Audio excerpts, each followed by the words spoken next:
My name's Alan Hart, and today we're looking at a Viessmann 100 boiler. The customer's had about 4 plate heat exchangers on this job, 3 or 4 the customer told me, and they're still having issues with the hot water.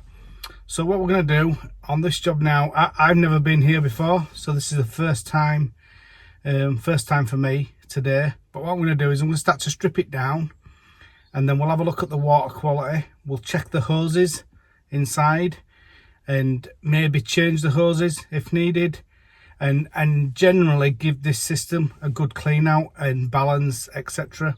So we're probably going to do a full power flush on this, but it'll depend what the system's like. So yeah, let's go and have a look.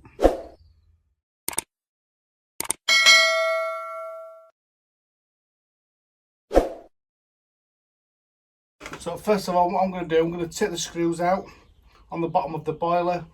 And as always with all my videos, if you're going to work on a boiler, you must be gas safe registered or competent to do so.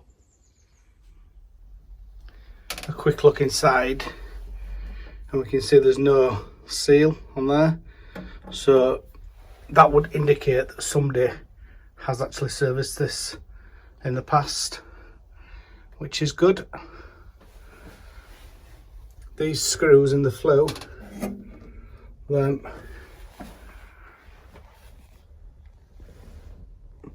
shouldn't have them screws in them. Shouldn't have them screws in there.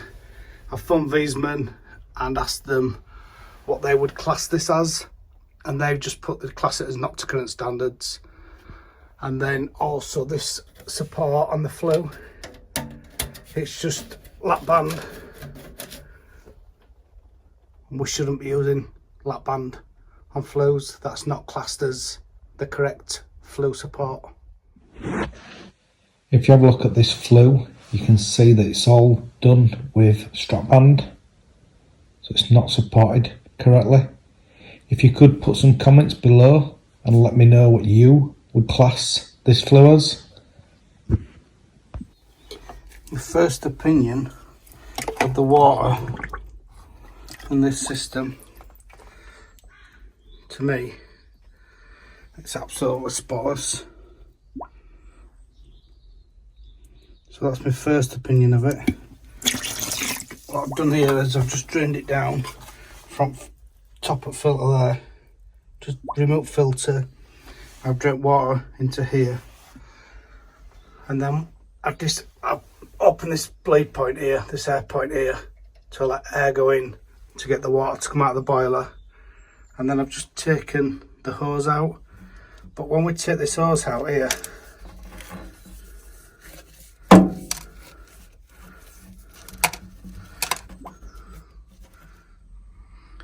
going to put some new hoses on this, because customers had a lot of problems. So I'm just going to put some new hoses in.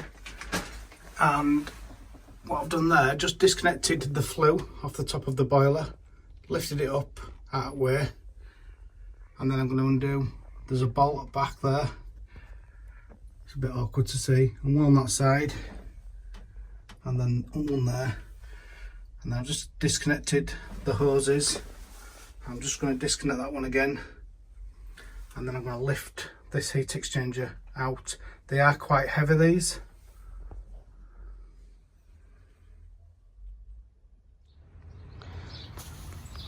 If you've got any theories how and why these hoses block, please add them in comments below. Now I'm going to take the plate out on the back and clean the plate. So I've just isolated the water underneath. I've just been to a tap and I've opened a tap, and now what I'm going to do, I'm just going to undo that nut underneath the boiler there on the hot, just so that we drain as much water out of the plate as possible.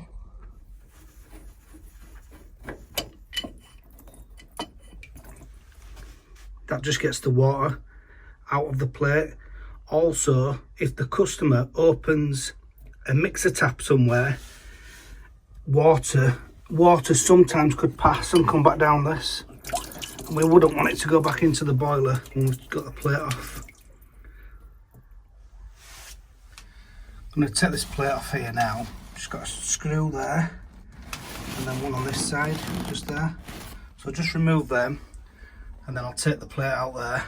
Just one thing to point out on this boiler, it's got a built-in shock arrestor, and that's why we don't seem to have any issues with plastics in this, or composite, or whatever they want to call it. So as I say, I've just undone them out there, and then this plate here will just lift out, and there's loads of space there to lift it out. Just before we lift this plate out, don't know if you can see there, you can see all them flakes that are in the plate. So the plate is definitely blocked on this.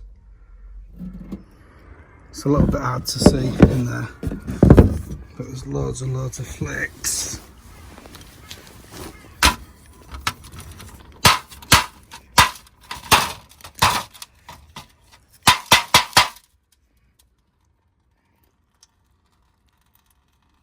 Loads of flakes and muck in there. Really bad. I do have these flushing adapters for plates, so what I'm going to do is I'm going to connect that on there and then flush this through.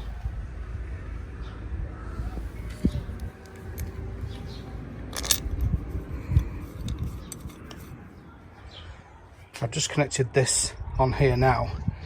I'm going to put mains pressure through there, and then it'll blow that out then in reverse and get water out of here. Yeah, get the muck and all these flakes out. I've connected this onto outside tap now, and I'm going to turn it on and we'll see what happens.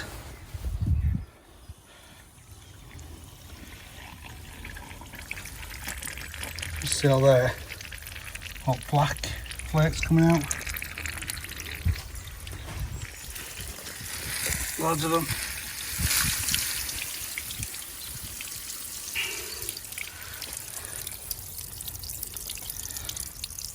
So obviously they were all blocking that plate's heat exchanger. I'm going to turn this on full now. I can just let that flow through.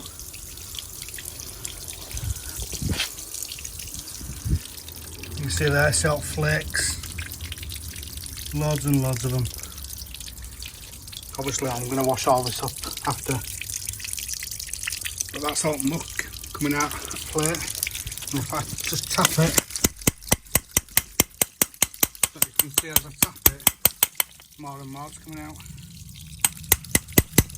and also flow through the plate is getting greater. See flow rate now through there, it's coming through a lot faster than it was before.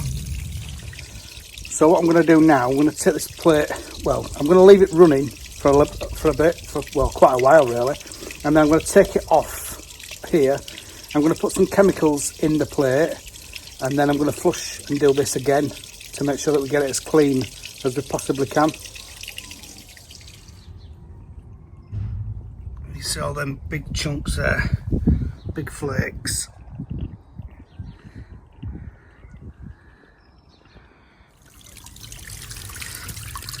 We can clearly see the difference now. The flow through that plate heat exchanger is miles better than it was before. I've just got some chemicals in there now, cleaning that out. Don't know if you can see it's smoking.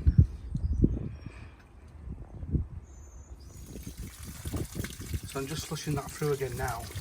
What I've also done is I've turned this, taken this adapter off and turned it the other way around, so I can flush around both sides of the plate. I've got the plate back in now at the back, and I'm just getting the air out of the heat exchanger before we fire it up. So I've cleaned the heat exchanger out as well. I'm going to put the burner back in, but if we just have a look at that electrode, the electrode could do with changing. It's a little bit bent, is that? So all plates back in, all burners back in, everything's working. I'm going to test this flue. I'm going to test the, I'm going to put the case on, put the cover on, test the flue, test the air intake.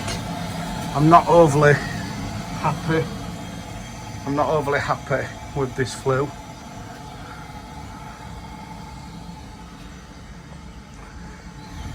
And then what I'm going to do, I'm going to put an at-risk notice on this for now, and I'm going to advise that these clips are changed. I'm also going to advise to put an extra expansion vessel on this. I am going to pump that expansion vessel up there and check it and make sure it's all okay. But this system's quite big, and the pressure gauge, if I put it to 1 on there when it's cold, it's going up really quickly. So I'm going to advise that as well. But we'll have a look. So I'm going to pump that. I'll pump that expansion vessel up first, just check it. So it's all back working now. I'm just going to run the hot water. I've been running the heating, but I'm just going to run the hot water, and then we'll see what happens on there and what temperature that goes to. So I've turned the hot tap on now. As we can see, that's going down a bit, and burner's on full. It's not going up really quickly. We'll go check the tap now inside. I think steam coming off that now.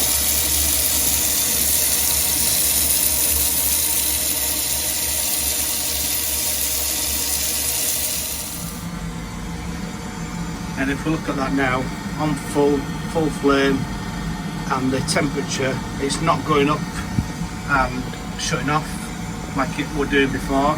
So what were happening on here before, this would go right up to over 80, and the boiler would shut down, and then the water would go cold and it would come on again, and it'd just do the same again. It'd keep going on, off, and the hot water wasn't getting hot at the tap. But now we've sorted it now, so I'm sure customers are going to be very happy. When I top this boiler up to 1 bar and I put the heating on, the pressure's going really high, up to nearly 3 bar straight away. Now that would indicate that the expansion vessel inside the boiler is rather faulty, or it could just need pumping up. I'm going to pump it up, but also this system, it's a very big system. There's about, I think there's 16 or 15 radiators, but they're all quite big. So I'm also going to advise the customer has an external expansion vessel fitted as well. But what I'm going to do, I'll pump the expansion vessel up, and then we'll see what difference it makes, and yeah, we'll see if it still goes up. Let's go and have a look. If we look at some of this that comes out, it's a bit awkward to see, but it's actually curved, and it lines the inside of the rubber hose. I mean, this is just a little small sample, there's loads and loads of it.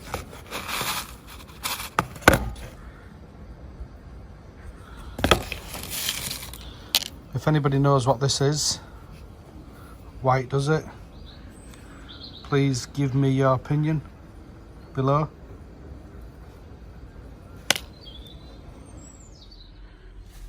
Just going to pump the expansion vessel up on this, so it is on 0 as we suspected, and then we'll see what happens with the gauge once we've pumped it up to 1 or just under 1. We'll see if that expansion vessel is going to be big enough for this system.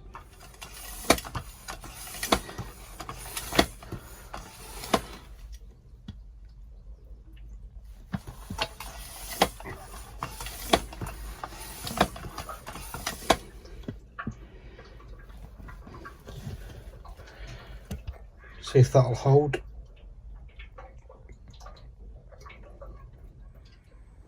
I've put the boiler all back together now. Put the magnet clean back on.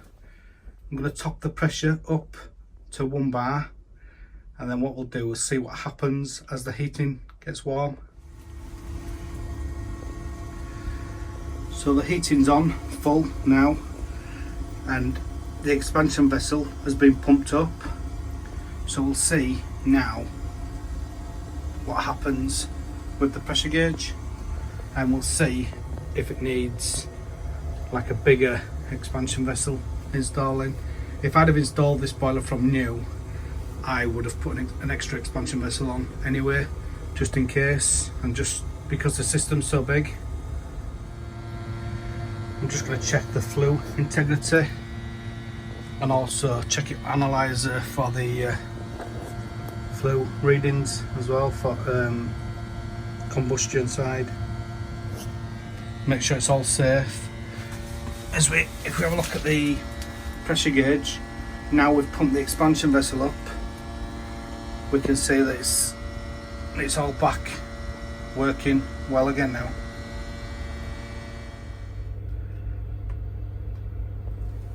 So expansion vessel's gone up, but it's not gone up that much. It's certainly better than it was. As I say, if this were my job, I would install an extra expansion vessel in there. That was the Viessmann boiler, the Viessmann combi boiler. What we've done on that, taken the heat exchanger out as we've seen, put new hoses on, cleaned the plate. Generally spent a bit of time on it really and done a really good job for customer. Pumped up the expansion vessel, and yeah, it's all working. It's working really, really well now. Obviously it's got issues with the flue, etc.